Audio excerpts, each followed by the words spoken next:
believers, you join me in the club for another banging chat about creativity, mental processes, TV, and the supernatural. I can't remember the last time I was actually in another club.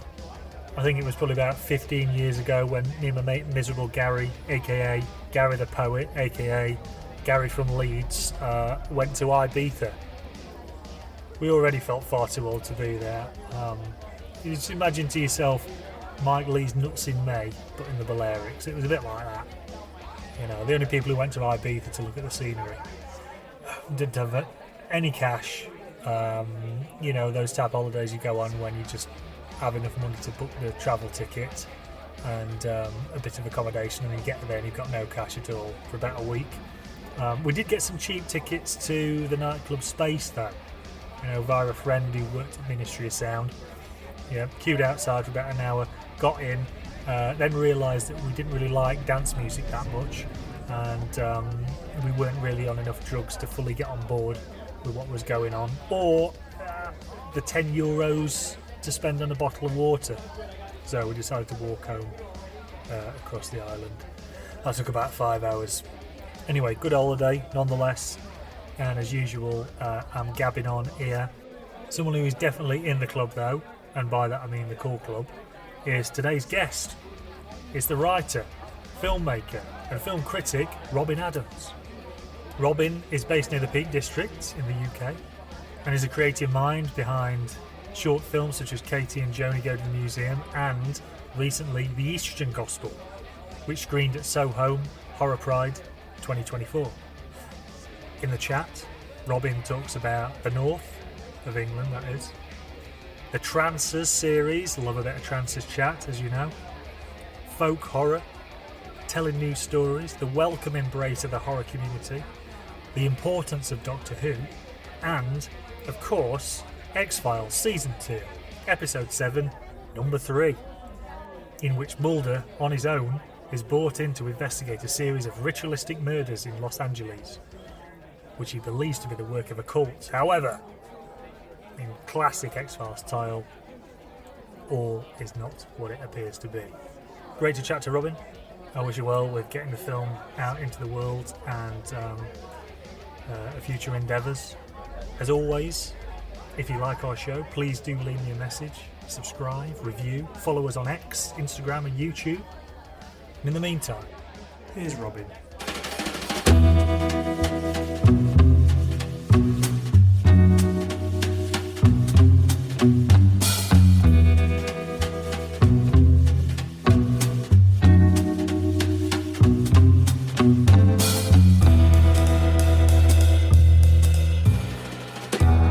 I know you've been busy with you've been on the jury for a film festival, is that right? Yeah, I've been on the jury for the Fisheye Film Festival, which at the time of recording is currently underway, but I'm not attending in person because it's like really far down south and I'm from the north.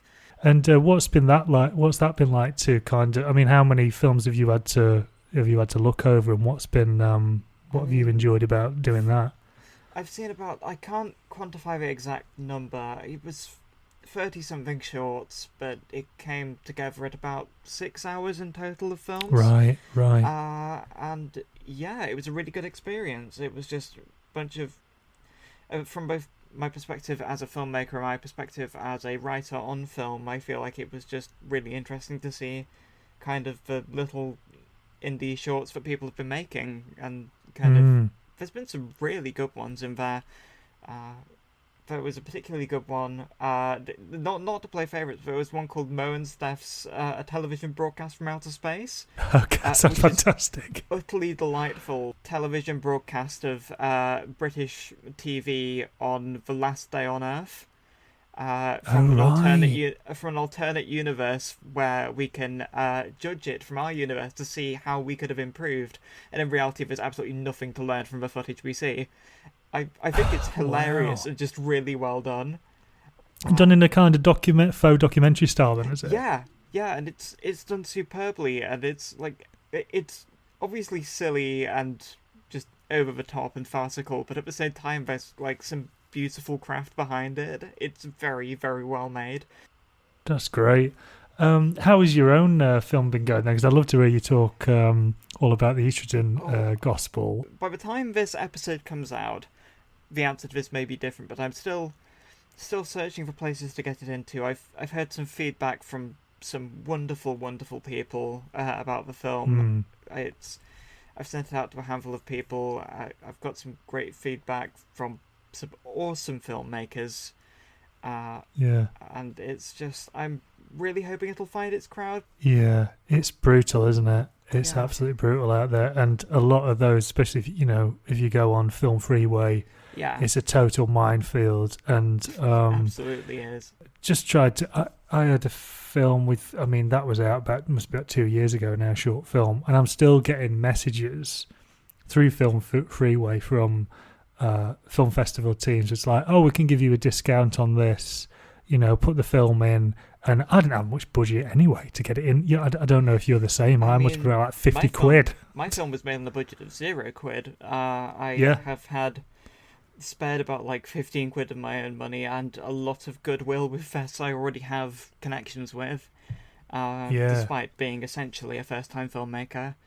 And like just trying to get it out there, because the thing is, we made the Estrogen Gospel with no money, and people talk about it and say, oh, sure, it's rough around the edges, but it's got heart. But the truth is, it was always going to be a cheap film. That was the nature of it, because films like the Estrogen Gospel don't get made with budgets. And I've got a deep love of kind of crust cinema, of kind of like weird, grungy, cult shot on video stuff. Yeah. That's kind of my bread and butter in terms of stuff kind of like the weird, old, shot on toilet paper film. And kind of part of the crust is part of it, and I suppose kind of the crust of the cinema, for want of a better word, is also an element of a lot of queer cinema and kind of the inherent undergroundness of it, and it's an element I like to have in films, regardless of if I get a budget in future for anything. That's always going to be an element.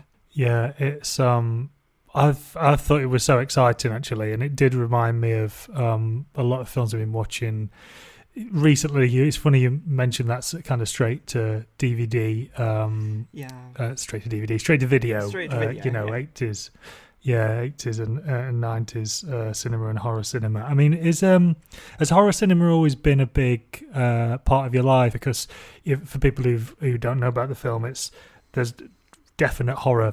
Folk horror connection to, it feels there's references to folk horror films of past, and the whole feeling and the whole like nature of it is this, what's bubbling under the surface of, in this case, England. I felt really excited about it, but I'd love to hear you talk about those influences and where that came from. A lot of what happens with the Estrogen Gospel, I've heard feedback from people who aren't from the UK, kind of wondering about kind of, oh, what is this sinister extended lore of it? And the sinister extended lore of the film is, I live in the UK. This is basically just these... Yeah. Because in many ways, I do pay homage to kind of the folk horrors of yesteryear, your Penda's Fen, your Robin Redbreast, etc. But at the same time, it is also my story, but the story of me, and also kind of inspired by the landscapes and kind of culture and everything which I grew up with and have associated myself with in the north of England. Kind of the way I understand the land. But that's unrelated to my love for horror, because I properly got into horror when I was about 14 or so, teenage years, started properly getting into it. But the roots of that start far, far earlier, because I think it all comes from my deep love of Doctor Who. Great. Great. I utterly adore that show, and it was a very formative thing for me since like the age of 5, 6. Right. But there's elements of that kind of sort of the more kind of ghoulish and scary and monstrous elements of that kind of burrowed their way into my brain, and I've just always had a love for that. I've totally, in the last year, got Doctor Who, and I was very snooty about Doctor Who for a long time. I think because I'd tune in at Christmas, and I'd watched the Christmas episodes, and I've said this previously on other podcasts, I find the score almost unbearable. I feel like it's too much. But then watching it now, it's not like that for a lot of the other episodes. It's kind of far more restrained. There's a frequent... I mean, that has been a frequent criticism, particularly of what is referred to as New Who from 2005 onwards, is that it's a bit overscored. Yes. And it is, occasionally, but that's more noticeable on a lot of, like, Christmas ones. Yeah. And the Christmas ones aren't really representative of the show as a whole. I do like the Christmas ones, but they aren't... They are very much more tailored to a general kind of everyone's going to be sitting down in front of TV audience because such is the way of Christmas, and it's a tradition, and I enjoy it and I get it, but at the same time it's really not fully representative of what the best of the show can be. Yeah, and I wish someone would have said to me, it's certainly if you go back to Pertwee and Tom Baker. Oh yeah. I guess Pertwee more because he's earth based for a lot of it. It does feel very Nigel Neal, and it does feel very folk horror for a lot of it. And I remember growing up and seeing, I mean, it was a rerun, so I'm not that old, but watching the kind of maggots, the big one with the giant maggots with Pertwee, and being really disturbed by that. And then I mean, my Who knowledge is terrible, but who did you grow up with? Who was your Who? I mean, I'm young. Yeah. I'm only 23. I grew up with Eccleston, Tennant, kind of. That's the newer wave of that. But I also, when I was a teenager, around that time, they'd started releasing the older episodes on DVD properly. So I just picked up as many of those as I could get my hands on and experienced a lot of it. And of course, that's all conveniently on iPlayer. Well, mostly on iPlayer. Yeah. But and I'm glad that it's more accessible now. But in many ways, I experienced so many of the Doctors and grew up with so many of them just as a show and experienced different bits of it. Like, I think it's interesting we bring up the Pertwee stuff because in Pertwee's kind of... Well, I mean, with Pertwee, the show really, really leaned into kind of the Monster of the Week thing. Yes. But there's elements of Pertwee's era which make me think it's almost... What with the unit stuff and the investigations into different things, it's almost kind of proto-X-Files. Right, yes, totally. I can totally see that. It's particularly the Pertwee stuff, I'm thinking. And it's superb. And he was superb. It's really brilliant stuff. And it's also interesting you bring up Nigel Neal, because... Again, one of my writing heroes, basically. Yeah. There's a bit of Nigel Neal in most things I do, and there is some Nigel Neal there in the Estrogen Gospel as well. It just kind of bleeds into what I do, kind of all of the past, the present, the idea of community, just all bleeding into one. Are you, and I wish the Estrogen Gospel really well, but I mean, are you writing something new at the moment? Have you got your eyes set on doing something else? There are ideas. There's constantly about 4 or 5 ideas swimming around in my head, and there are obviously plans to do more things. I'll be going to university later this year, which will be giving me opportunity to make even more films as part of my course. It will give me the means. So basically, I will just continue to bring these ideas from my head and make them a reality, and that may happen more frequently in future. Yeah. But yeah, there's always something, but there's no current scripts in the works. Is that a filmmaking course you'll be doing at uni? It will be a filmmaking course, yeah. Only joining uni about 5 years later than everyone else, but it's happening. Yeah. I had some things to figure out, okay?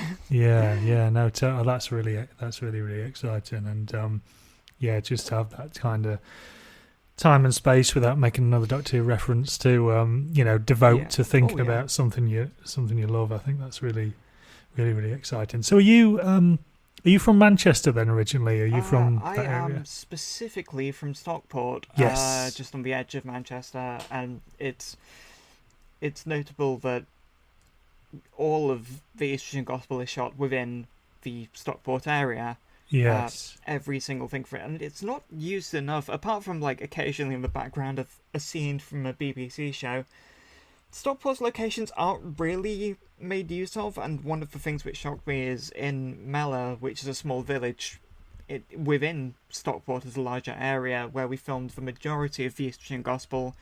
The scenes, not to spoil it for anybody who hasn't seen it, but some of the scenes we filmed at locations where I was like, this is incredible. Like, this is just the best location right there, and it's never been used for anything. Wow. And this shocks me, and like, I guess the state of English horror is a bit dubious anyway at the moment, given it just doesn't get funded, and independent film is a bit of a laugh to get made over here. Yeah, I see Jed Shepherd on Twitter, the producer of Host, and he's, he regularly takes to Twitter to decry the sort of the state of funding, and the sort of snobbery towards film funding bodies towards horror.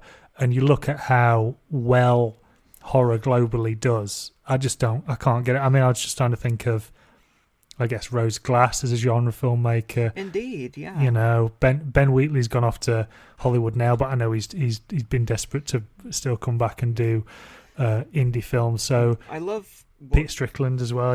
Peter Strickland, he's unfortunately struggling at the moment with trying to get whatever he's making. But even like in the US, we get things like filmmakers like there was recently about people like David Lynch and John Waters, absolute legends who are just not able to get the funding for their pictures, and it's just it probably says, in fact, it definitely says a greater thing about the state of cinema as a whole. But it's just, I really wish there was more ways for funding to come about for projects which are like these and are a bit offbeat. And don't get me wrong, I've seen some great things coming up. There's some brilliant films on the horizon, and there's even some really great films being made in the UK, but some of the ones I've seen recently, like there was a great little kind of silly Manchester-based queer sex comedy called Secrets of a Wallaby Boy. And didn't see that, but great. The name alone, just it's like, great. That? It's got like Lawrence Harvey in it, but right. it's just an abject delight. But I talk with the filmmakers about it, and they're just like struggling to get into fests anywhere because there's just like, it doesn't fit kind of the narratives of what waves of film are in at the moment and so forth. And I do wonder if there's a whole bunch of great films which just don't hit the festival circuit, or just kind of don't end up out there because they just don't fit with kind of programming trends at the moment.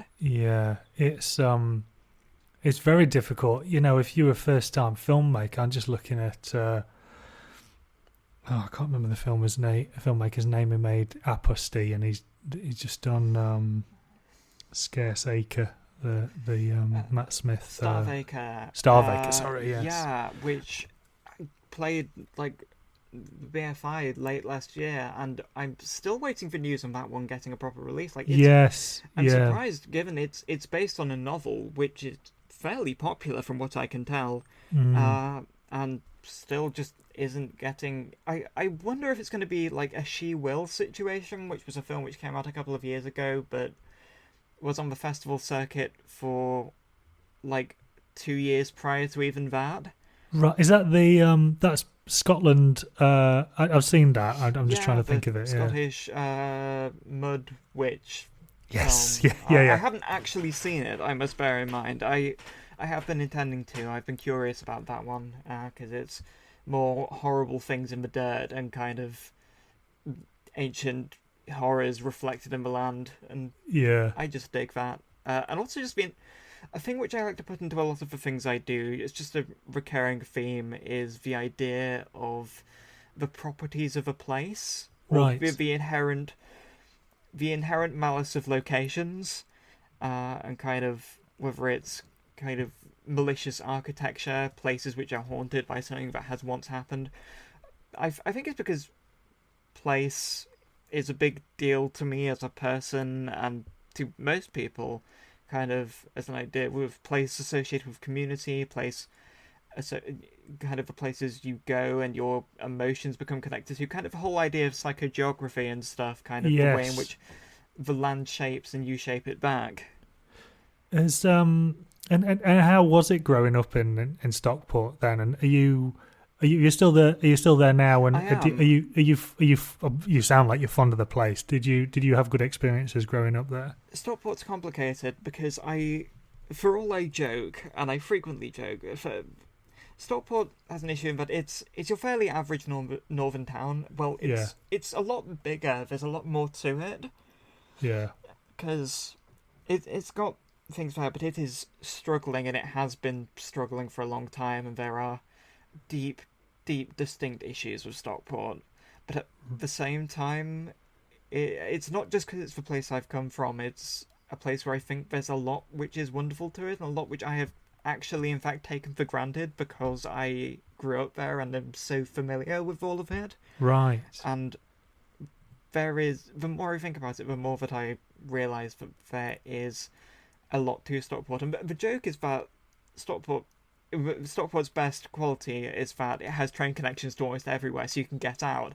Right. But Right. actually, that is convenient. That is convenient because it's so close to Manchester and everything. But at the same time, it's a place I'm actually quite fond of. I do feel it does have for all I joke, I do feel it does have a lot of culture, and I feel like a lot of the wonderful things about it aren't fully recognised by like the council and by people who put money into initiatives, because there is so much that is good here that, as with the state of independent filmmaking, to return to that, it's just not being recognised. It's just not.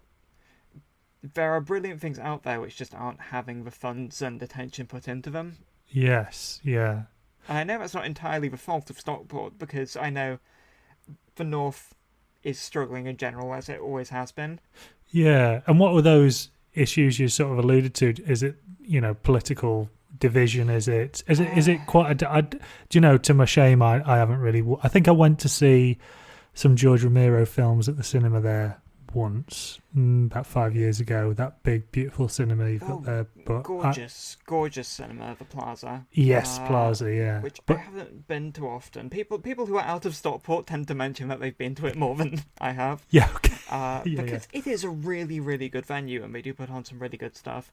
Yeah. But the interesting thing, that mostly the issue is, it's kind of, there's a lot of empty space. It's kind of all a bit grey and in decline, and just the general thing which is affecting a lot of places, kind of really suffering from the effects of kind of post-Brexit Britain and like the cost of living stuff particularly.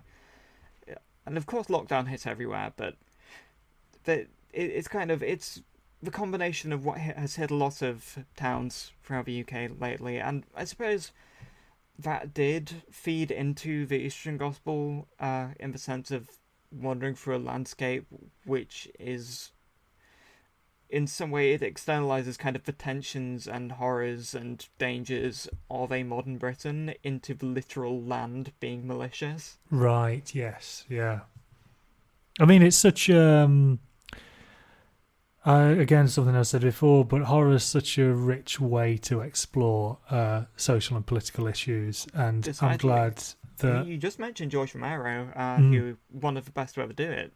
Yeah, totally. And, you can watch that film growing up and just appreciate it as a, Dawn of the Dead splatterfest, but it's, even as a young person, you're able to appreciate this idea that if we go into shopping mall, then we're going to turn into zombies, and it's just wild. It's just great. So I'm really glad that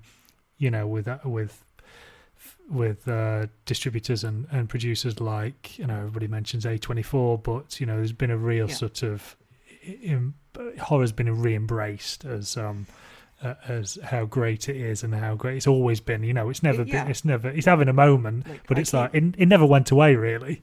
Like, I keep seeing people saying, "Oh, wow, is horror finally good again? Wow, is horror back?" And the answer is no. It's always been good. It's just now people have, some of the studios have started taking some more risks again, in terms of what they're willing to put out there. Horror is getting such a demand at the moment, like, as we saw, obviously the obvious case is Terrifier 2 being a massive smash hit. Yeah. Being a kind of fairly low budget picture. It's getting some great kind of lesser seen films out there. Obviously, Shudder's starting to get their stuff into cinemas. It's showing that there is, in some ways, perhaps a good climate for horror at the moment. I mean, perhaps that is because, it is currently a tense climate in terms of the world, and that tends to feed into horror, like the booms mid-Vietnam in the 70s, in terms of, like, all that kind of stuff, where the success does come from the fact that the people are uneasy, and there are these films which you can explore and tap into and kind of demonstrate where these fears come from. And I feel that perhaps the two are connected, but otherwise I feel like it's horror is always good, but it comes and goes in waves in terms of people really, really batting for it, and I feel like we're on the cusp of another big one. Yes. And what I always liked about horror is that the community always seems so welcoming, in the same way as the metal community. From the outside, it's like people in black t-shirts. But that's quite good, because it's a uniform in a way that you can embrace. But that's not to say that, every time I go to Fright Fest, it's wild. It's so welcoming, and such a range of personalities and people from different backgrounds, and everyone just there to have a great time. And I've always took great heart in that. I mean, earlier this year, I can absolutely back this up by saying that I normally attend my local, which is Grimfest, which is wonderful, but earlier this year I went down to Southend. Yes. Because I was in a short film, a really good, really bleak, but properly good short film called Transvile, which is kind of part of this series of films known under kind of Mirror, which may become a full anthology, by Martin Payne, who I've had the pleasure to work with several times, who is a great professional performer and director. Okay. But it was really interesting going down to Horror on Sea, and I'd never been there before, and it's, even though sometimes out in Southend itself, I felt a bit nervous. I know Southend does have a little bit of a reputation in terms of things. I never felt less than welcomed and embraced and just everything when I was in there with the horror fans at the festival. It was just yet another reminder. I've known this from several fests, but it's just, when it comes to horror crowds, they tend to just be really, really inclusive and accepting and kind of willing to embrace other people with a similar passion for something that doesn't really get appreciated as much as it should do. Yeah, no, totally. It's I've never been to that festival, but I fancied it, and I have been to Southend though, and I totally get. It doesn't help that the entire town shuts down after dark, so it's really hard to get food, which is great for a festival, clearly. Yeah. I was going to ask, because we talk a lot about mental health on the podcast, and how that feeds in or doesn't feed into people's creative process. Do you have any sort of systems that you put in place if you're feeling a certain way or you're feeling down? And do you find it harder to write if you're feeling that way, or do you exercise, or how do you tend to navigate the ups and downs of how you're feeling? It's interesting, because the Estrogen Gospel is full of that. It is full of elements of my own mental health, and kind of part of it was kind of born from kind of me having a panic attack a couple of years ago when I just started on hormones, and some of the stuff which went into kind of the fears and anxieties that informed the Estrogen Gospel came from that place. But at the same time, it's not that I write when I'm feeling down, because I'm not sure I could. It's or at least not fully, truly, horrifically down. Yeah. But it's kind of that plus my autism. I'm on the autism spectrum. I mean, that obviously is constant, just who I am and part of me. It's less at this point, it's less a mental health thing than it is just the way I'm built. Right. But yeah. that obviously informs everything I do, but it does consciously and particularly inform what goes on in the Estrogen Gospel and how I write the characters, how that kind of world comes together, and kind of the feelings behind that. I really did want to give a sense of slight social uneasiness during the earlier scenes, because that did consciously play into kind of how I was dealing with the character. But the Estrogen Gospel, some people have described it as kind of an exorcism or as cathartic, but in reality it's just the way I put the themes into that is it's a means of exploring kind of my anxieties whilst also creating the film that I want to make, that I want to see, that kind of putting all of the things that I love in terms of kind of the horror media which speaks to me. Yeah. No, totally got that from it. And I also I was really impressed by the visual filmmaking of it as well. You know, I don't ruin it for anyone who's not seen it yet, but just the shots of the little glimpses of someone lying in a field, or the sort of things that you'd see out the corner of your eye, or just things that's the things that scare me. I watched Late Night with the Devil recently. Oh yeah, I thought that was fantastic. Yeah, I did. I liked it. I liked the moments when, again, spoiler, the host dead wife, you just got a flash of the dead wife behind him.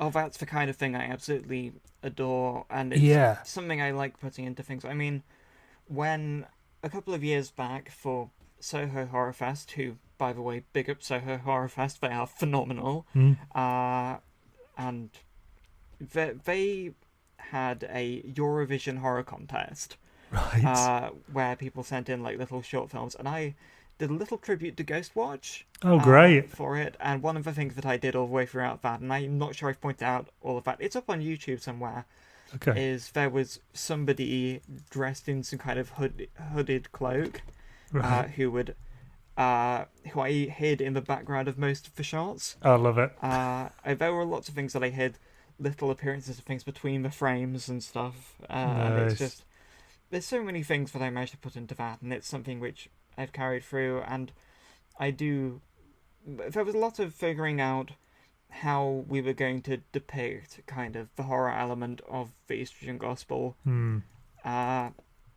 which partially came into play because my wonderful girlfriend and writing partner Lila, she who played at least two of the ghosts, ended up like basically giving a lot of the ideas as to how I was going to depict them, right. And I wanted to hide them in several shots. I'm a big fan of the kind of Lawrence Gordon Clark Ghost Stories for Christmas. That, in fact, basically this was, in some ways, though obviously it's its own thing and it's essentially my own story in some ways. I wanted to essentially make a trans ghost story for Christmas. And what I put into that is kind of, there's obvious elements of stuff like A Warning to the Curious, where I wanted to have someone lurking down below who may or may not be there watching. Yeah. And kind of things like that, stuff like in The Signalman with the face. Yes. It's all sorts of things I wanted to work into it, kind of the way ghosts are shown that in a way which I also didn't want all of the ghost appearances to just be boo person appear. It is, I almost, one of my personal favourites being Pulse by Kiyoshi Kurosawa. Oh, yes. I like the idea of kind of the lurking ghost, kind of just the ghost which is just there. Is that the one, or am I thinking of Curse? The one where the ghost walks towards the camera? It's Pulse where that happens, yes. Right. No, Cure, which is sort of a big one, is also phenomenal and also a big influence. upon what I do in general. And also, there's clearly bits of some of my influences are more conscious than others on the Estrogen Gospel. Like, I was completely aware when I was making it that I was riffing on kind of your ghost stories for Christmas, even something like Lake Mungo, the way in which the ghosts show up like that. But at the same time, I'd seemingly blanked the fact that one of my favourite films, The Borderlands, had recently played into almost every single detail, and that has recently got a new Blu-ray release, so I'm so glad that so many people will rediscover that film. Yeah. And I've also hadn't realised that a lot of elements are vaguely inspired by elements of the animated miniseries Over the Garden Wall, which I don't know that. What's that? Which is phenomenal with Elijah Wood and Keith David as voice actors. Just brilliant stuff, incredible, brilliant stuff. It was shown just this wonderful little animated series with decidedly like autumnal folk horror vibes. It is just wonderful stuff. But Lila suggested a brilliant idea, which is, what if I saw a ghost just lit by this circular flashlight, who was just a body, arms and legs, but the head had kind of been eaten by the darkness. And and I was so in love with that idea and wanted to find a way to bring it to life, and we did manage to do it. It kind of evolved as I built that into the character. Yeah. But it was little ideas like that which informed the way in which I just kind of wanted them to be kind of wandering, half-present people who they look like people, but there's something wrong with them. There's an absence of something. And even if they just appear in like flickers and frames of stuff, some of the frames that I got weren't intentionally taken because we did accidentally leave the camera on for a while. I did splice in frames of like half-caught images of like faces moving in the darkness. Superb. It's all sorts of stuff. I do think of editing a film as somewhat like sewing horrible things into its fabric and kind of casting some kind of intentional spell upon an audience, and I really do hope that will be felt. Yeah. That's a nice idea, and I like that kind of Ringu style idea of there's something. Decidedly. Yeah, it's like it's in the fabric of the medium, in a kind of stone tape type of way. Yeah. Oh, decidedly. I mean, hilariously, when we were filming the Estrogen Gospel, there was some stuff in there which I didn't even intend. When we were filming on a field for the night scenes, some of the sounds and screams mixed in may just be either foxes or random teens running about in the background. Lovely, somewhere. But the sound sounded so strange that I just mixed them into the background as kind of these unholy, hellish noises. And in one cut take, I was able to hear someone singing in the background, and I still can't figure out who that was because I don't remember that at the time of filming. Are you? Because that sort of thing, and I guess this is a nice segue into X-Files. Are you someone who is?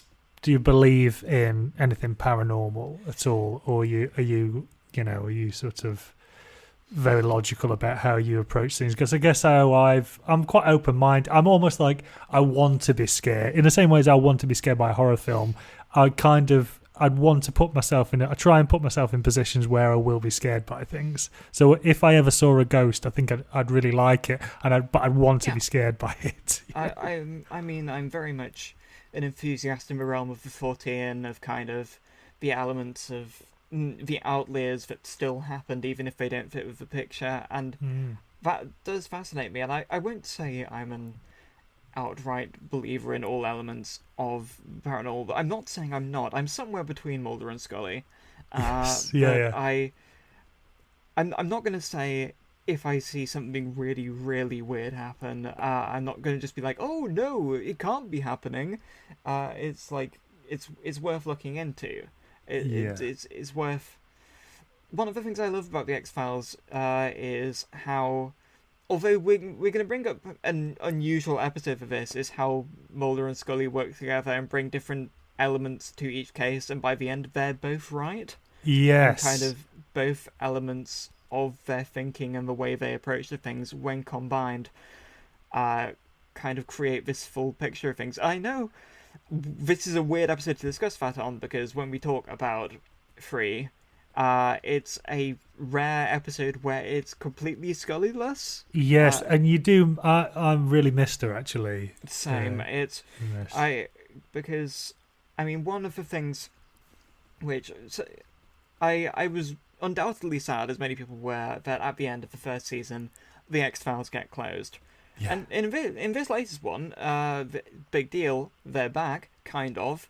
But there's a deal where it meant that we got less of Mulder and Scully working together, and I know that there are obviously production context reasons for this. Yeah. But it's kind of like, I did miss them working together, and some of the best ones I've happened so far this season have been ones where they are both prominently involved. Yeah, I really missed her in this, and this episode we're talking about is Season 2, Episode 7, Number 3, written by Glenn Morgan and James Wong, from a script provided by Chris Rupenthal, directed by our good friend David Nutter, who I keep banging on about. Indeed. The two Francis films I don't like, which is kind of bizarre, but I'm just like, he created the not very good Francis 4 and the utterly wretched Francis 5, which is half the fourth one, but slowed down. But then I'm slightly surprised to be watching for the X-Files and realising he's got some real directorial skill. When his name comes up, it's his name, and then I've watched a couple of episodes recently by Sarah Charner, but she wrote the one about a female serial killer, and I just watched one last night about an exorcism of two young boys, and both are really like full on for for X-Files. Yeah, get it right. So yeah, Nutter's fantastic when he comes up. Have you done Trances 6 yet? I have done Trances 6. I do kind of like Trances 6. Yes, I guess that harks to the sort of straight to video-ness, you know. Yeah, there's obviously it's probably the cheapest of the lot. Actually, I say that, but half of Trances 5 is the fourth one. But in terms of what Trances 6 does, it just throws in some occasional like great kind of low budget sci-fi horror stuff in there, some really fun little effects work, just random things happening. And sure, the absence of Tim Thomerson is noticeable, but it does charm me, and there are elements that I do enjoy about that. I do think I like Trances 6 more than most people do. It's got a lot of heart to it, I think. I've got to start a Trances podcast. I do think that Full Moon, I mean, there's a lot of tricks being missed by Charlie Band, and I always come back to Charlie Band whenever I'm brought on podcasts, but I really think he's missed a trick not bringing back Trances. Yes, yeah. Because out of all of the stuff which I think would be a big deal for Full Moon, I think bringing back Trances would be a big deal, because, like, seeing Tim Thomerson back on screen would just be superb, and it's something people want to see a follow-up to. Oh, totally. Yeah, which is that 4 where it's basically him driving around a mansion? Which is that one? Doing a mansion for a bit. A golf cart. There's like some golf cart shenanigans, and it's played like a French farce for a lot of it. I love that. I'm trying to remember this, because it's 4 and 5 where it's quite literally just he wanders around, not quite Army of Darkness. The entirety of the thing. And it's just not particularly good, and not much happens. Yeah, really enjoyed those. But this so season 2, episode 7, number 3. This starts with there's a kind of a backdrop of wildfires going on in the LA hills, a kind of precursor to the X-Files shift to production in LA a couple of seasons down the line. We get a shot of an old gentleman drinking some wine. He drops a red wine on his shirt, and there's a lot of red in this episode later on. Like blood.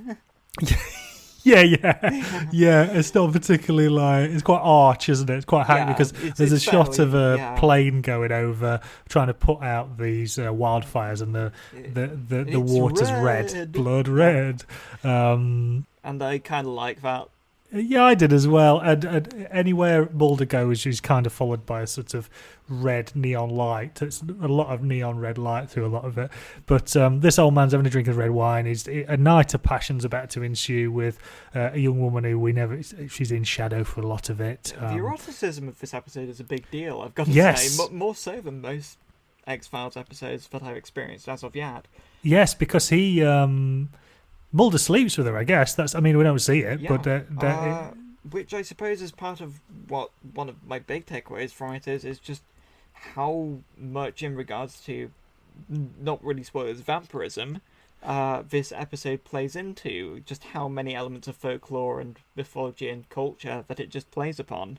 Yes, it's he says it at one point, doesn't he? They're in the club, and he says, and the character who may or may not be a vampire, tries to get Mulder to drink or try some of her blood from a finger, and he just goes, "No, AIDS." Yeah, indeed. It's really on the nose, isn't it? It's like, oh god, incredibly so.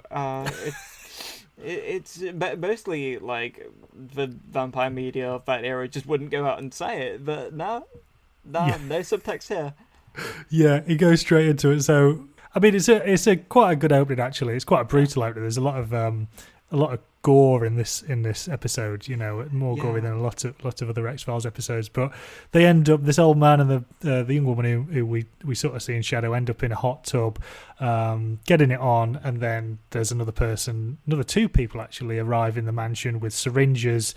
They attack the old man, and then we get a shot of this wine glass being broken, and then we kind of cut to the X-Files credits. But so you enjoyed it then, this one, did you? Yeah, I very much enjoyed this one. I really did like this one. It is an odd one. Particularly coming slap bang in the middle of the abduction arc. It's just a fairly regular episode about vampires. But I really did enjoy it. It's kind of it's a bit different. It's a bit more kind of full on in kind of the sleaze department, but at the same time it's a really interesting, it's different to say Shapes from the first season, which is the werewolf episode. Yeah. Probably because that is a very culturally specific werewolf. But here, this is just a really interesting way of the X-Files playing into vampire mythology and kind of dealing with that and dealing with the cultural associations with that, the kind of sensuality of the vampire kind of.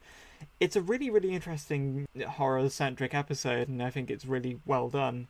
He's sort of, Mulder's allowed to be... he's obviously disturbed and upset because he's lost Scully, knows where Scully's gone, so he's out on his own, literally, and, metaphorically here. And so he's really allowed to sort of... he has a great line when he does go to this club. The club's called Club Tepes. I'm probably pronouncing that wrong. Club which Tepes, is Tepes, as in Vlad Tepes, of course. Exactly, yeah, inspiration for Dracula. So where they're playing, in what I thought was a nice detail, Fritz Lang's M, with Laurie on the wall, which is interestingly about a real life man who drank the blood of people. I was trying to remember what the killer in that did, so that's I believe it was the Vampire of Dusseldorf, if that was what he was called. But I liked a lot of... There's some good lines in this, where Mulder says, "How do you define normal?"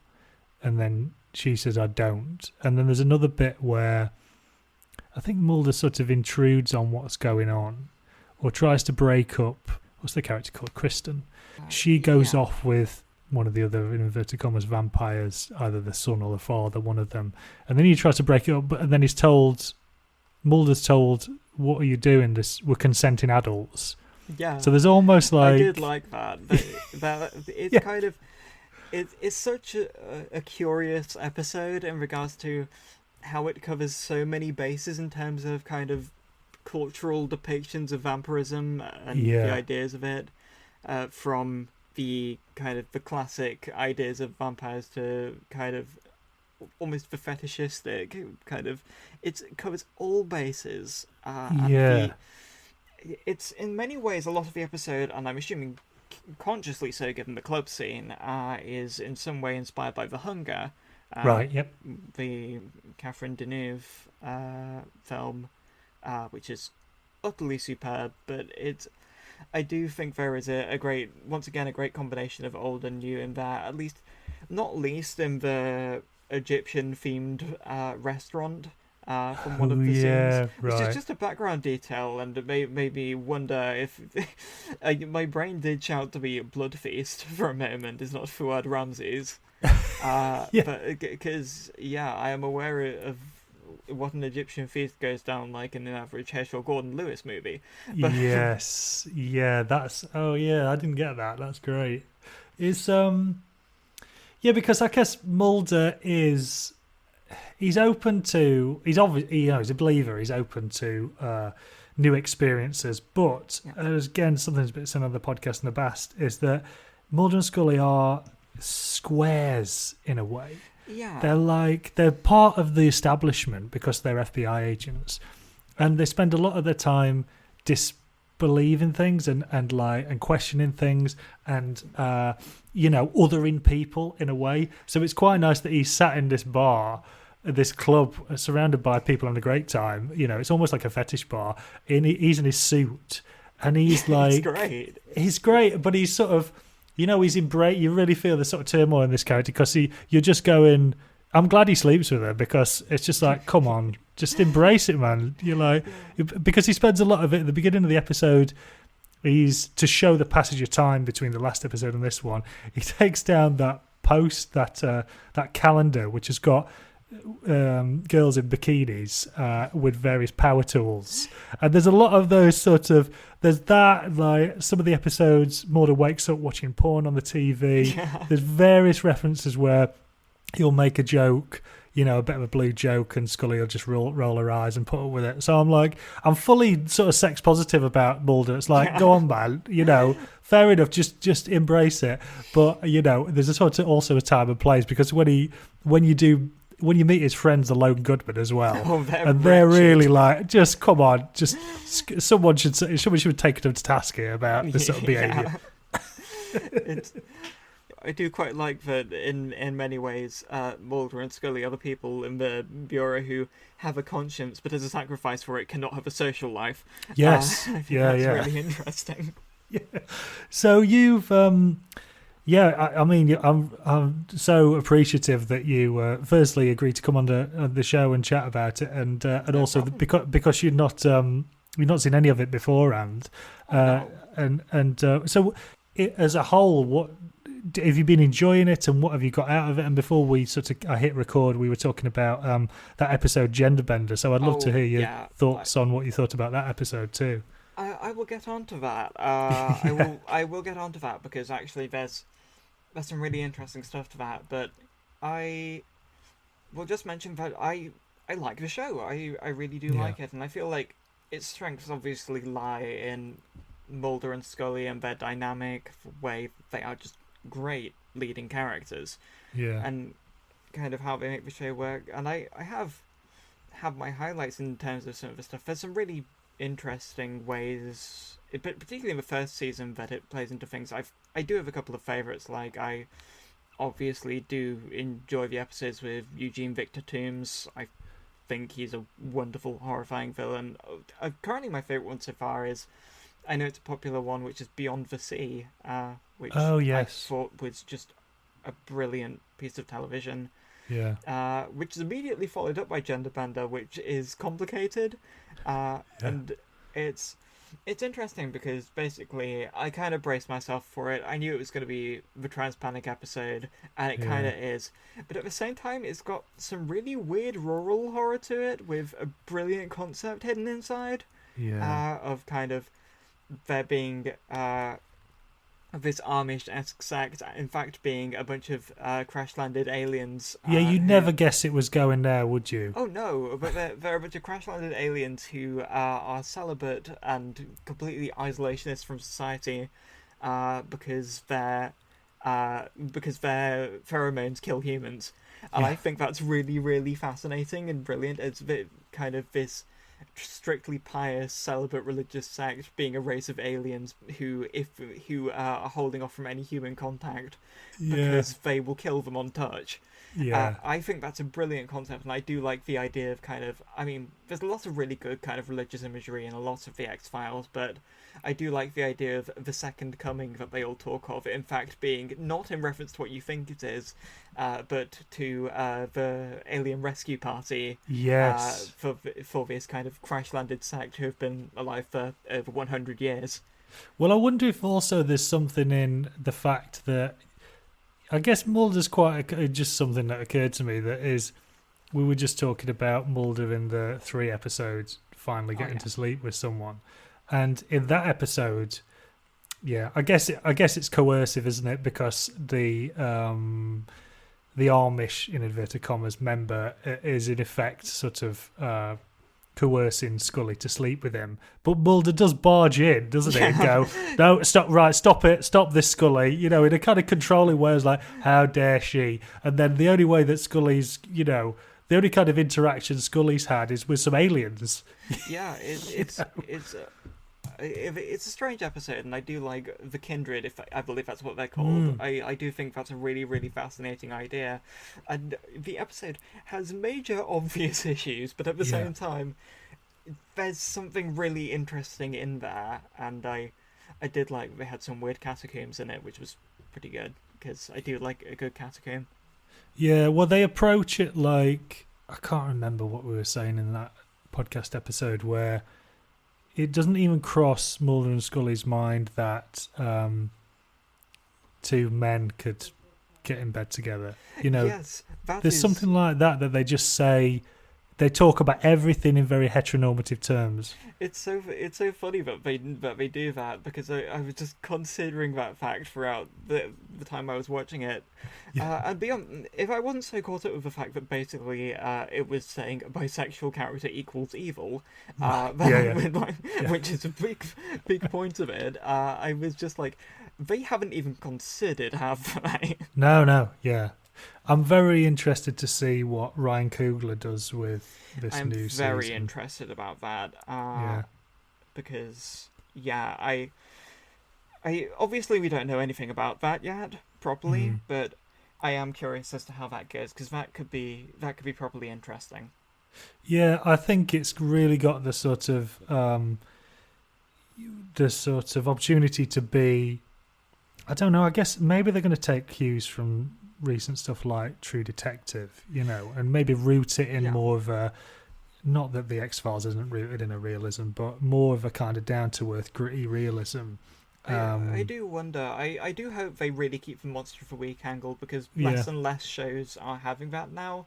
In fact, coming back to Doctor Who, I was kind of annoyed when in a couple of recent seasons they started to gradually abandon that Monster of the Week angle, and I'm glad that's coming back for the new stuff. Yeah. Are you excited about Ncuti Gatwa? Because I know I am. I am very much looking forward to his stuff next month at the time of recording. I am very excited for that. There's some really interesting stuff, and there appears to be kind of a creepy rural episode, which we get far too few of, particularly as that was some of the highlights of some of the John Pertwee, Tom Baker, and even like later stuff like Sylvester McCoy. Some of the best stuff that they did was just it's the English countryside, and there's some unspeakable alien horror wandering through the woods, and you just kind of contrasted with like farmhouses and stuff as like this horrible blobby thing just like goes about. It's great. It's one of my favorite elements of it. I mean, it's known that Pyramids of Mars is one of my personal faves, but I do love the kind of robotic Egyptian mummies and strange, horrible elder god just kind of like wandering about through the English countryside, like cottages and stuff. I think it's one of those vibes which I feel like more things need, and I do try and inject a little bit of that, even though the otherworldliness is more worldly, for want of a better word, in the Estrogen Gospel. I did want to inject a bit of that into it. Well, I think you definitely have, and I wish you all the best with that film, and I can't wait for people to see it. Believe Me is written and edited by me, Chris Boyd, with production support from Steve Marshall. The music is by Johnny Boyle, and our logo is by Russ Brown. If you like the show, please do hit subscribe wherever you get your podcasts, and we'll see you out there next time.